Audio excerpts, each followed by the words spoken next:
A few economic matters about this morning, so let's bring in the Shadow Immigration Minister Dan Tehan for his thoughts on them. Dan, good to see you. Thanks for your time this morning. So the Business Council of Australia, will start there, calling for an increase to the GST, amongst a few other things, to ease the financial burden on young Australians. Would you support that?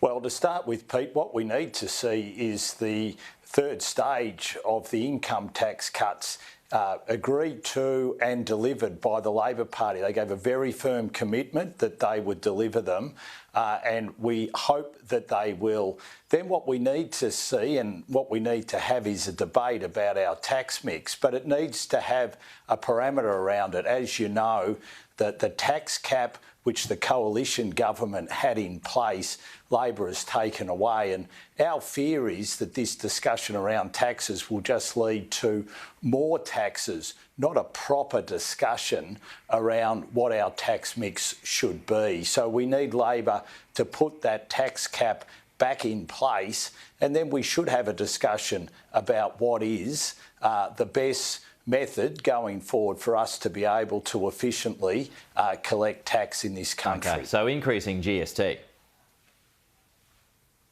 Well, I mean, let's have the discussion. What we need to see is the third stage of the income tax cuts put in place, and we need to see Labor put their tax cap back in place. Now, if they want to have a discussion around taxes, which is all about lifting taxes, we won't be a party to that.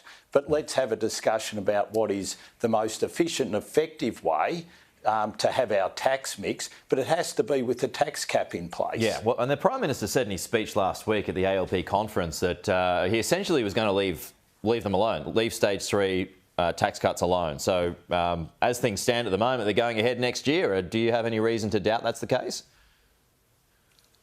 Well, yes, because every time he says something like that, we see other members of the Labor Party come out and say, no, they should be changed. So for the Prime Minister to come out and categorically say that the stage 3 tax cuts will go ahead would be a very good move. And that will bring certainty to those people who are seeing their taxes go up under Labor, like they're seeing everything go up under Labor except their real wages. What about this intergenerational report? A couple of drops at the moment, Dan. It's all coming out on Thursday in full, but it predicts the population will hit 40 million by 2040. That's not too dissimilar from what Josh Frydenberg had forecast in recent years.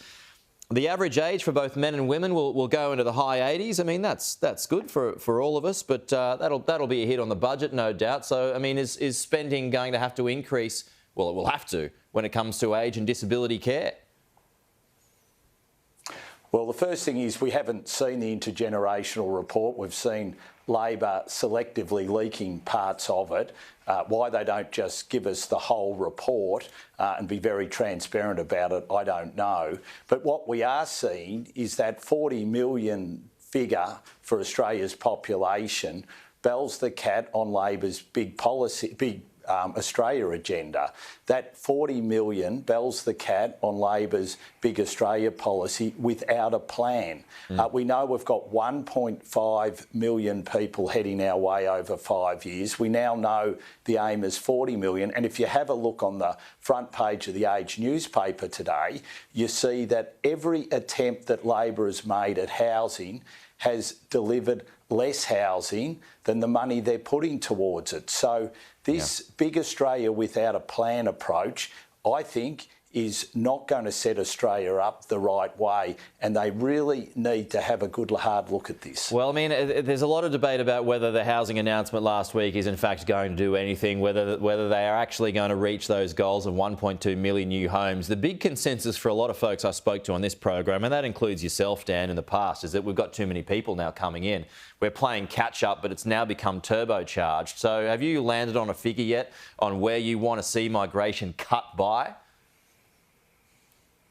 No, we haven't, because we want to be able to have a look at the intergenerational report and look at it in detail. We want to see where Labor's big Australia without a plan is going to lead to, and then we will come up with a policy in the lead up to the next election. Okay. But what we're seeing at the moment is that everything Labor's doing is putting more pressure on housing, on rents, on inflation, on congestion and on the environment. Their big Australia without a plan approach isn't working for us. Dan Tehan, good to see you. We'll talk to you again soon.